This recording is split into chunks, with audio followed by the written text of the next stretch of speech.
Good morning to all. இன்றைக்கி ஒரு சூப்பரான விஷயம் உங்களுக்காக நான் கொண்டு வந்திருக்கேன்.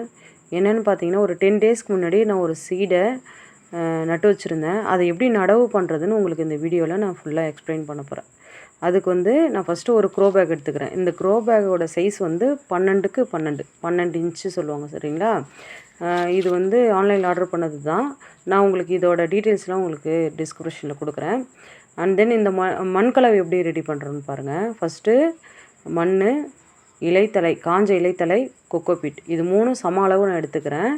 3த்தையும் சம அளவு எடுத்துக்கிட்டு ப்ளஸ் இது மாட்டோட தொழு உரம். இது 4த்தையும் நான் நல்லாவே ஆட் பண்ண போகிறேன். இது கூட கொஞ்சோண்டு லைட்டாக நான் இதில் இந்த மண்ணில் ஏற்கனவே கொடுத்துருக்கேன். என்னென்னா வேப்ப புண்ணாக்கு கொடுத்துருக்கேன். அதனால் நான் இதில் ஆட் பண்ணி உங்களுக்கு காட்டல. நீங்கள் ஒரு கைப்பிடி அளவு இது கூட ஒரு வேப்ப புண்ணாக்கு ஆட் பண்ணிக்கோங்க. அப்புறம் இதை நல்லா கலந்து விட்டுக்கணும். இது மாட்டோட தொழு உரமும் போட்டுக்கிட்டு கலந்து விட்டுக்கணும். இந்த மாட்டோட தொழு உரத்தில் ஒரு சின்ன விஷயம் இருக்குது. என்னென்னா, இந்த தொழு உரம் நல்லா காஞ்சிருக்கணும். எக்காரணத்தை கொண்டும் ஈரமாக இருக்கக்கூடாது. எதனாலனா, ஈரமாக இருக்கக்குள்ள அது அடுத்த ஸ்டெப் காய ஆரம்பிக்கலைங்களா? அப்போ என்னாகனா ஹீட்டை அது வெளிப்படுத்தும். ஹீட்டை வெளிப்படுத்தக்குள்ள சப்போஸ் அப்படியே நம்ம ஈரமாக பாட்டிங் பண்ணி வச்சுருந்தோம்னா நம்மளோட செடியோட வேர் காயும். ஸோ அதனால் அந்த மாதிரி கொடுக்காதீங்க. இது பாருங்களேன், இப்போ நான் இதை நல்லா கிளறி விட்டுக்கிட்டேன். அந்த கட்டி கட்டியாக இருக்குது இல்லைங்களா, அந்த மாதிரி இல்லாமல் நல்லா கிளறி விட்டுக்குங்க. மண்ணும் எப்படின்னா காஞ்சிருக்கணும். கொக்கோபீட்லேயும் ஈரம் இருக்கக்கூடாது, மண்ணும் காஞ்சிருக்கணும். இந்த இலையெல்லாம் ஏன் இவ்வளோ நான் இதாக போட்டிருக்கேன்னு காட்டுறேன் பாருங்களேன். இப்போ என்னாச்சுன்னா, இப்போ ஃபஸ்ட்டு எடுத்தோடனே இந்த க்ரோ பேக்கில் இந்த முழு காஞ்ச இலை இருக்குது இல்லைங்களா, அதை எடுத்து ஃபஸ்ட்டு ஃபில் பண்ணிக்கிறேன். இது ஏன் நான் இப்படி ஃபில் பண்ணுறேன்னா, என்னால் எனக்காவது தண்ணி ஊற்ற முடியல, சப்போஸ் நம்மளுக்கு ஒர்க் இருந்ததுன்னா தண்ணி டெய்லியும் ஊற்ற முடியாது இல்லைங்களா? அப்போ இதை என்ன ஆகும்னா, ஃபுல்லாக அந்த மண்ணை காய விடாமல் இது ஓரளவுக்கு ஈரத்தை தாக்கு பிடிச்சி வச்சுக்கும். இப்போ நம்ம மண் எவ்வளோ பொலன்னு இருக்குது பாருங்கள். இந்த மாதிரி இருக்கணும். கட்டியாவோ இறுக்கமாவோ மண் இருந்ததுன்னா வேர் ஃப்ரீயாக போகாது. இந்த மாதிரி பொலன்னு இருக்கக்குள்ள நமக்கு வேர் நல்லா போகும். மண்ணை நல்லா ஃபில் பண்ணிக்கிங்க. ஃபுல்லாக ஃபில் பண்ணிடக்கூட ஒரு 80% பாருங்களேன். நான் ஒரு 80% தான் கொடுத்துருக்கேன்.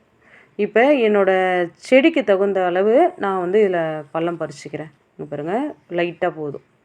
இப்போ என்னங்கன்னா, அந்த செடியை நான் என்ன பண்ணுறேன், லைட்டாக வேர் அசையாமல், இது மண் பொலன்னு தான் இருக்குது. ஸோ அதனால் நான் கொஞ்சம் அசையாமல் எடுத்து இதில் பாட்டிங் பண்ணுறேன். பாட்டிங் பண்ணக்குள்ளே அந்த குழிகளை நல்லா வச்சுட்டு வேரை நல்லா நம்ம ப்ரெஷர் கொடுத்து கொஞ்சம் லைட்டாக கொஞ்சம் இறுக்கி விடணும். இங்கே பாருங்கள், நான் பண்ணிவிட்டு பார்த்தீங்களா? இப்போ லைட்டாக இதுக்கேற்ற மாதிரி நான் கொஞ்சோண்டு தண்ணி தெளிக்க போகிறேன்.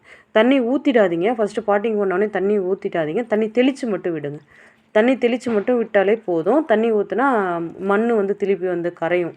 ஸோ அதனால் தண்ணி தெளித்து விடும். 2 டேஸ்க்கு அப்புறம் இது எப்படி இருக்குதுன்னு உங்களுக்கு இதோ காட்டியிருக்கேன் பாருங்கள். 2 டேஸ்க்கு அப்புறம் ஃப்ரெஷ்ஷான இலைகள் இன்னும் கொஞ்சம் வந்திருக்கு. கொஞ்சம் வளர்ந்துருக்கு பாருங்கள், தெரியுதுங்களா? அதாவது மூடி இருந்த இலை கொஞ்சம் பெருசாக வந்திருக்கு. ஒரு 2 டேஸில் அவ்வளோலாம் வளர்ந்துடாது, கொஞ்சம் வளர்ந்துருக்கு பாருங்கள். அடுத்தது இதுக்கு எப்படி உரம் கொடுக்கலாம், என்ன ஏது, நீங்கள் இன்னும் சீட்ஸ்லாம் எப்படி நடவு பண்ணலான்றத என் வீடியோவில் நான் அப்டேட் பண்ணிக்கிட்டே இருக்கேன். இதுக்கப்புறம் மண்புழு உரம், நமக்கு தேவையான உரங்கள், மீன் அமிலம், இந்த மாதிரிலாம் வாரத்துக்கு ஒரு தடவை கொடுத்துட்டு இருந்தோம்னா நல்லா க்ரோத் ஆகும். இது போல் இன்ஃபர்மேஷன் உங்களுக்கு எதாவது வேணும்னா என்னோடய சேனலை சப்ஸ்கிரைப் பண்ணிக்கோங்க. தேங்க்யூ.